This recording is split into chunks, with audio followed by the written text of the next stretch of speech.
Hi swimmers, so Jason Tate here, head coach of Southwest Swim, and we're joined again today by Christine, who, if you remember a few weeks back, did a video for us for Pilates, so work that swimmers can do and triathletes can do over a lockdown period, which is a little bit different, and using some Pilates moves for that core engagement. So Christine's back again by popular demand. Good morning. Morning. So you're going to show us some more advanced exercises, as we promised them, using a little bit of kit. So tell us, first of all, what kit we're going to need to be able to do these exercises, and if people haven't got kit, if they can do anything, if we can adjust them in any way for them. Okay, well, first off, the frustration last time was the brief was no kits, but there's some really effective ab and core exercises that you can do using balls. So this is a 7.5-inch ball, and you've got the details of how folks can get them. Yeah. And I think they're really good investment. So just sorry to interrupt, I've got my ball here. Okay. Yeah. And like Christine said, that this one can be blown up from 7.5 inches to 9 inches, I believe, on the thing. And I'll put a link in. This was just from Amazon. I tried to buy from an Amazon store, which was sort of yoga specific. So yeah, so I'll let Christine carry on. But these are really easy to get, and I'll put a link down the bottom of what you need to search for. So sorry, Christine. Yeah. No, it's all right. And as you can see, I mean, I'm sitting on a 12-inch one as well. So they're really useful. And you to exercise with. So this is a really effective little routine using just this ball, but you can adjust it to use a bigger ball, which makes it a bit easier. So it looks deceptively simple and easy, but if you do it right, you really will know about it. So that was it's a fun one to share, because if you've not got much time, it's a great way to work your abs, and hopefully without getting any neck tension. And it's kind of harder to cheat with one of these. So your body naturally wants to cheat and do the easy thing, and it's a bit harder if you can really focus and use it all. So all the exercises you're going to show us today are based around stomach, core, so your abs, your obliques, and just getting that core engagement, isn't it, again? So ideal translation into swimming once again. So yeah.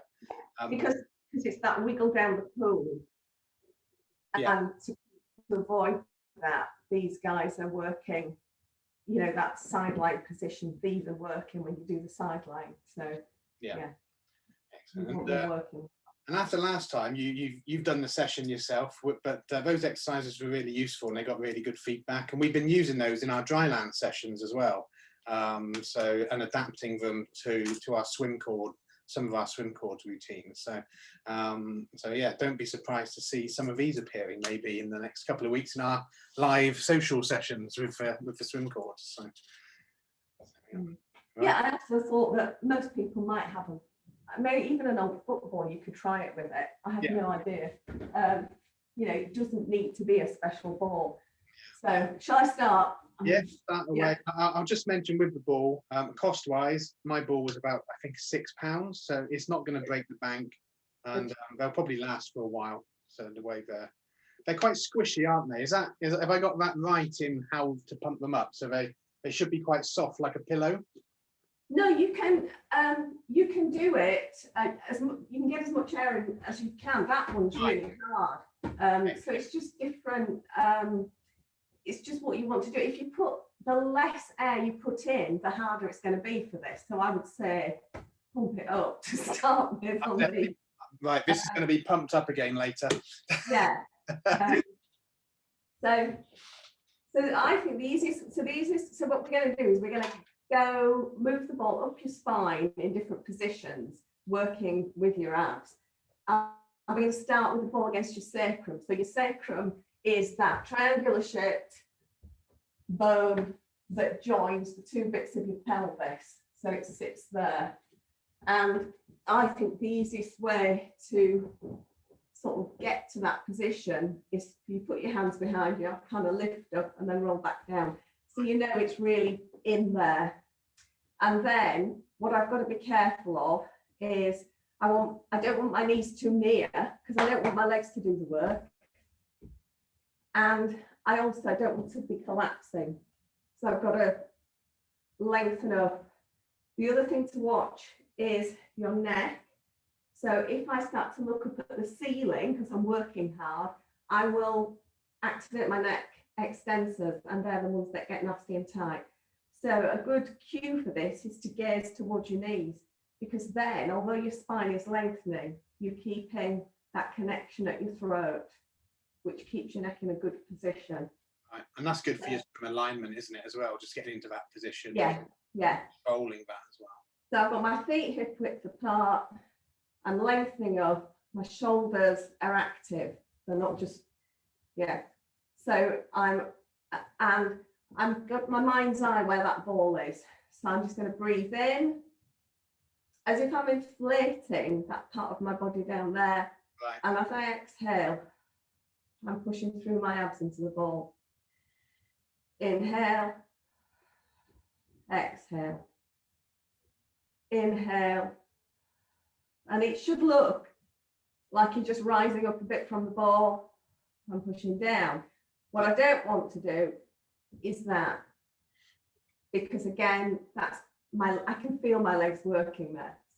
So it's a breathing exercise, but it's activating your abs. So it's inhale, lighten, lengthen, exhale, and even as you're pushing down, you're trying to keep the rest of your spine long. And I've tried this exercise after you showed it to me last week, and I haven't managed to do all of the exercises that you showed me, but I did try this one when my new ball arrived, so I was all excited. One thing I will say, what Christine's doing looks really easy. After about 4 or 5 reps, you really start to feel it. So my suggestion would be start with 4, and when you've done 4 in that position, you put your hands behind you and you move down again.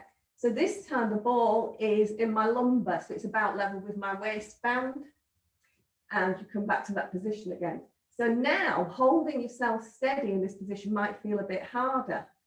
So again, my mind's eye's there, so I'm going to breathe in, lighten, exhale, push down, inhale, push down, inhale, push down.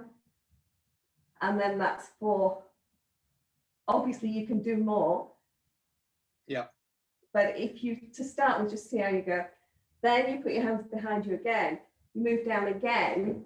And this time the ball's going to come against my ribs, but just below my shoulder blades. So like the pointy bits of your shoulder blades at the bottom might just be touching the ball, but it's there. Now this is, this position you want to you'll need to support your head. But the other thing to notice is if in this position you find yourself like that, that's not where we need to be to start. So if you can't hold that position on the small ball, that's when you can go to a bigger ball, and then you find it easier. So you always want to be careful that you're not just collapsing against the ball.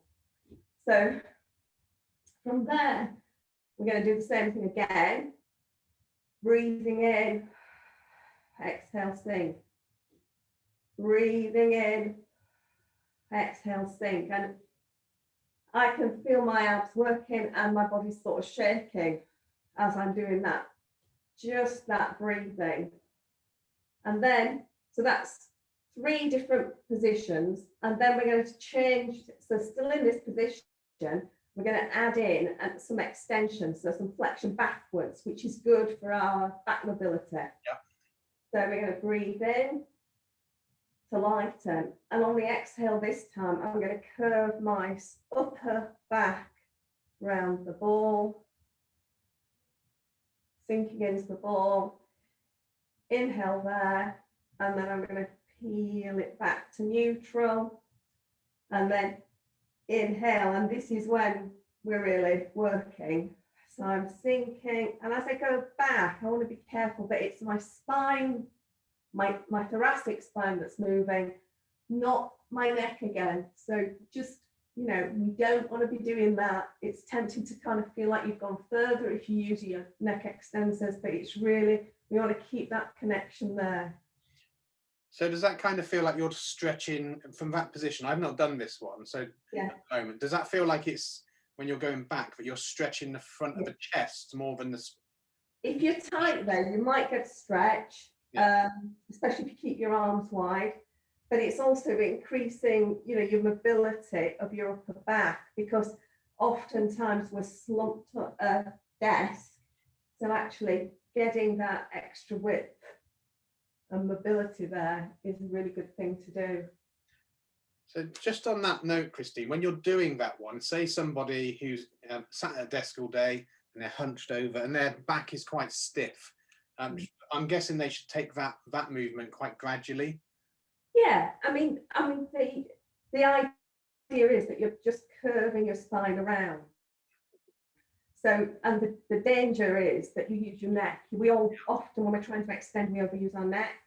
So that sort of curving around and sinking into the ball and feeling like you're molding your spine around it. They're the cues you want. So this one, we're mainly moving on the exhale. So we're breathing in, lighten, exhale, sink and mold your spine. Inhale there and curve back up. So it's one to be careful with. And what we didn't say at the beginning is, if anything hurts, stop. Yeah. So that's a good thing to say in all our workouts, because we're not there with if anything hurts, stop. Simple as that. Yeah. Right. So then, having done, we've done sacrum, lumbar, lower thoracic, plain lower thoracic with extension.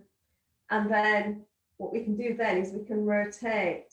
And to do that, to make it tough, you can offset the ball. So I'm going to move this ball just to the right of my spine, so it's nearer the camera. Now, immediately I've done that, my legs feel like they want to join in. So your body might adjust to, I do this a lot. So your body might want to, the strong bits of your body might want to take over. I see clients, as soon as they do that, their legs start moving and, you know, so that's, if you can't hold it like that, you can do it, you can go back to center and you can do some rotations just from the center. But if you can hold that, it intensifies the rotation.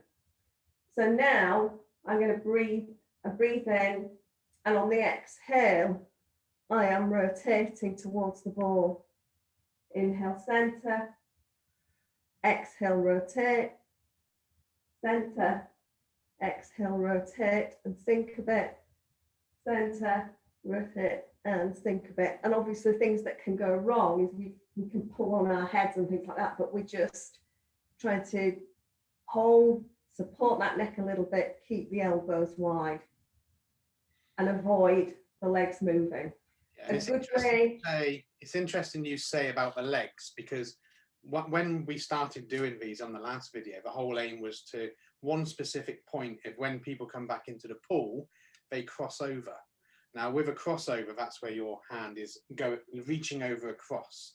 And by offsetting the ball, to me, looking at that, that's almost replicating that body being put off balance. Because in swimming, what happens is when your upper body is off balance and you cross over, generally we see a parting of the legs into a scissor kick. Yeah.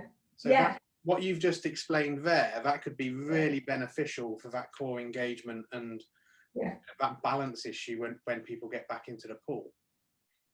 Yeah, and it's the thing with the ball is unstable. And so it's that thing about your small stabilizer muscles, the muscles that work quietly in the background stabilizing, pick up the instability and switch on. And they're the very muscles we want to work with in Pilates, not the big shouty ones. So I'll do the other side, but I'll show you. So to help your legs stay steady, there's various things you can do.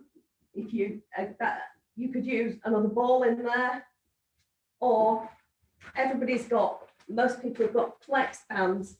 I've tied that one in a knot, and you can put it just above your knees and push out into it, and that's a good way of helping keep your legs steady to start with.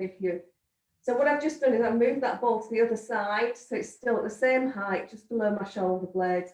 I'm gonna I find this side harder, so I can already feel myself working there. So I'm gonna breathe in, exhale, rotate, breathe in, exhale, rotate, and you will probably hear this in my voice. This is my weaker side. 3 and 4. Ooh, have to do an extra 1 because it's my weak side. There we go. So that's offset rotation with the ball. So you can do, and all of those muscles that we were using, the pushing down with the abs and that's all activating your abdominals, which include your obliques, and those ones where we're doing any rotation is always your obliques. So yeah, so they're simple ones. Please try them. I'd love to know, because as I say, they are deceptively kind of welcoming, but you should feel it. So feedback once you've done those, let us know how hard they were. But as I say, I've tried the very first one, and I found that it was quite easy, but then everything started to engage and it suddenly became quite hard. I think I did about 10 reps of the first one several times over, and it got progressively harder. And it was all about control for me as well, because it was a little bit different to doing a sit-up or anything like that. It's more controlled. Yeah, and it's putting less pressure on your spine. That a sit-up is involving a lot of flexion, which we're doing a lot of flexion anyway, forward flexion, at desks and things. And for swimming, we need to be, and running, you want to be upright, don't you? So so just one last thing, that if you are using the balls, no matter how small, it's this plank position, this kind of supported incline position you're after. If you start to feel or look like that, that's not a good place to be, so don't do it. So I just safety briefing. The last one is do you want me to do the sideline one as well? Yeah, go for it. Yeah. So the sideline one, it's another one that's going to target the obliques. So kick on side should be a breeze after this. And where to put it? So you don't put the ball in your armpit. You don't put the ball in your waist or near your floating ribs. You want it right in the middle of your rib cage. So for the women, it's about level with your bra strap. So I don't know, maybe with your heart rate monitor for the chaps. And the guys, you need to go and buy a bra and put that on to get the reference. Yeah, you need to support. So, and we're coming into side lying. So good to have a mirror handy so you can check your side lying. And you want to be right on your hip bone. Your bottom foot can be against your top knee, or it can be just behind it. So you're coming into this position. So as if you're just relaxing. And from there, just checking that this is really stacked, so that you're not, so just being careful you're not leaning back there. Would be really check that you've got hip on top of hip. And from there, what we do is we angle the elbow forward and allow your shoulder to drop. So I'm not touching the mat, I'm skimming the mat. And it's another one where all we're doing is breathing into the ball as if it's lifting us, and it's fanning out our ribs for an exhale sink. So we breathe and exhale sink. So a lot of these exercises are reliant on your breathing, I'm guessing, from how you're demonstrating them. So a lot Well, of control work. this, I mean, my obliques has really switched. So from there, the two more things. One is you can make it harder by raising your arm. And I'm just being careful that I noticed then as I was lifting up, possibly because the screen's there, I want it to turn. So we don't want to turn. We are staying like a windscreen wiper. Right. So, and the other thing to watch is that when you're trying hard, that you come right back down so you've got somewhere to go. Because if you don't come right back down, your neck doesn't get a chance to relax. And the other thing is that we've got to make sure we don't overflex our neck. Right. So it's so we're thinking length through our neck, and we're coming up, and it's all coming from in here.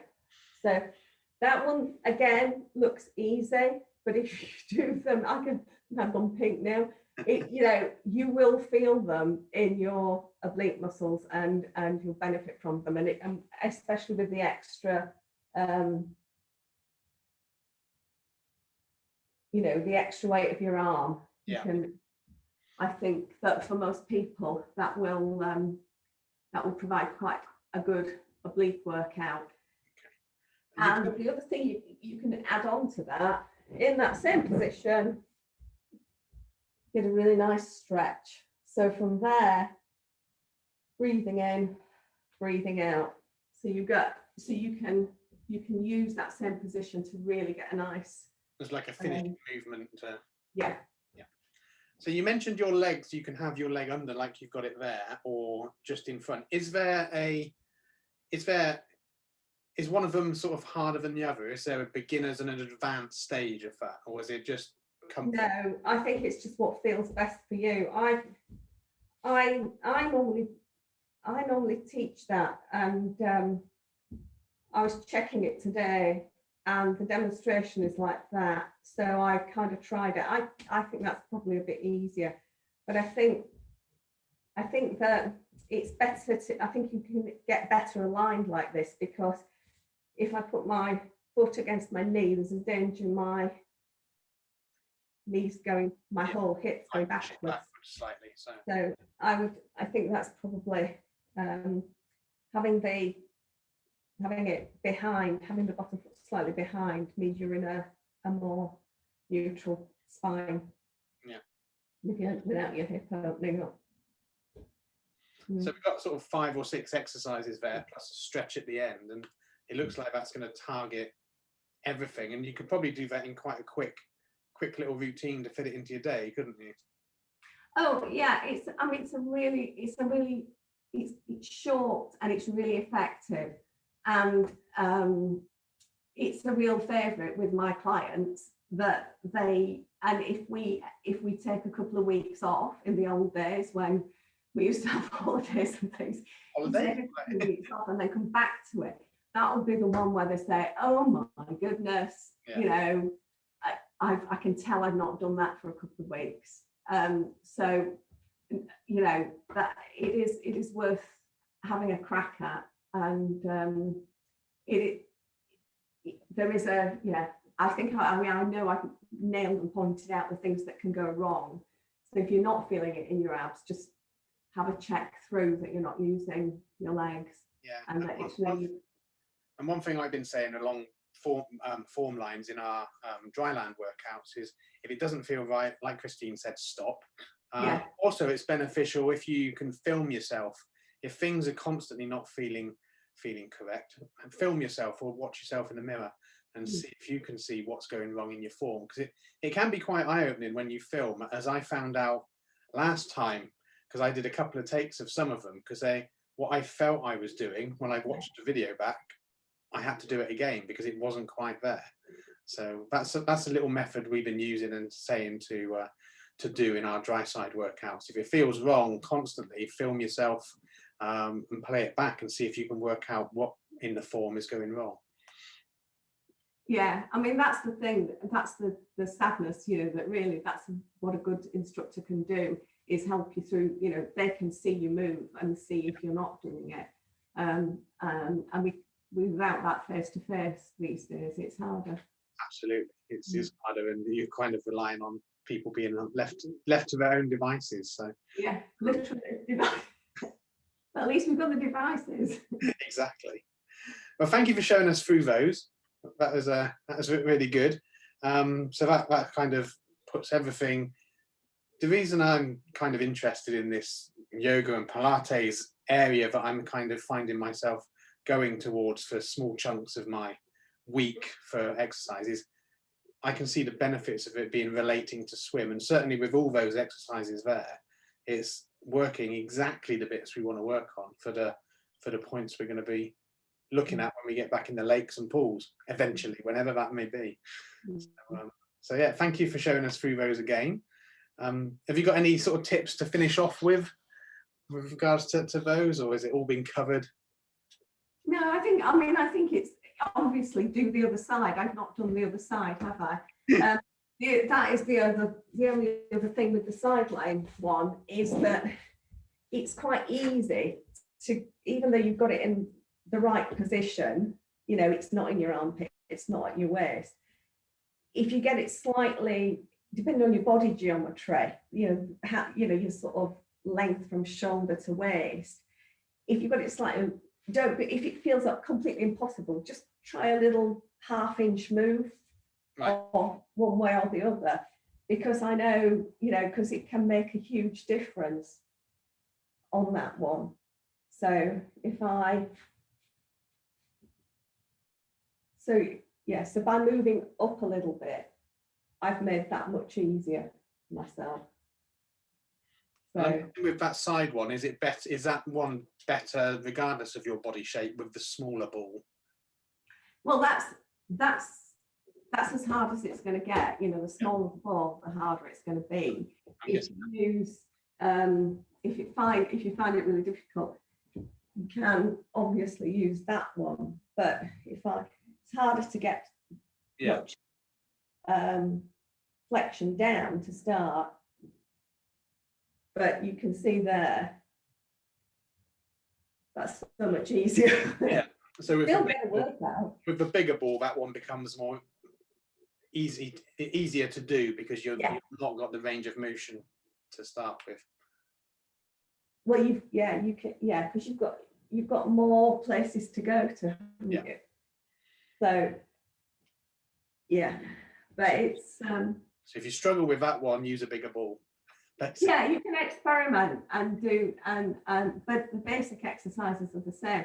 And the sideline one and the particularly is meant to be also good as a sort of a massage for your ribs to help with your breathing. If you really want to take it to the, you know, it's from a series which is about breathing, but there's so much more to it in there than breathing, and the breathing is probably less interest to most people who are doing swimming, cycling, running. You know, the more interesting thing is how can I get my muscles to work? How can I push them a bit harder? And on the flip side, you mentioned the breathing. In swimming, obviously, breathing is one of the first things we teach for new swimmers, because without that, nothing else falls into place. So maybe working these for some breath control as well, and getting to grips with your breath control is going to benefit you when you get back in the water as well. So yeah. Yes, it could. And I mean, obviously, if you're tight down there, you know, your muscles between your ribs are tight, you're not going to get as much breath in, no matter what you're doing. So they have it.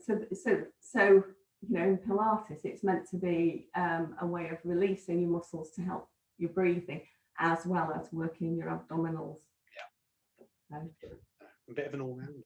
Well, thank you for that again. Yeah. It's been really helpful. I will be filming these exercises, but by this point, you'd have seen me doing them. Through the session. What I said to Christine earlier, I might get my son to do them, but I've got to talk him into doing that. So it'll either be me or my son having a go at these, but more than likely me. but you'd have seen that through the video in the little captions that we put up. So yeah, so thank you for doing that again, and we'll get some feedback, and if there's any questions, then drop us a comment on the posts or an email, and I probably won't know the answer, but I'm sure Christine will be able to assist as well. So yeah, so thank you again. And, that's right. I hope people enjoyed them, because I think yeah. And the main thing is enjoying them, doing something different as well. So that's what we're, that's definitely what you're providing. So thank you for doing a couple of videos for us, and I will see you soon. Yeah, see you soon, Jason. Bye-bye. Bye. Bye.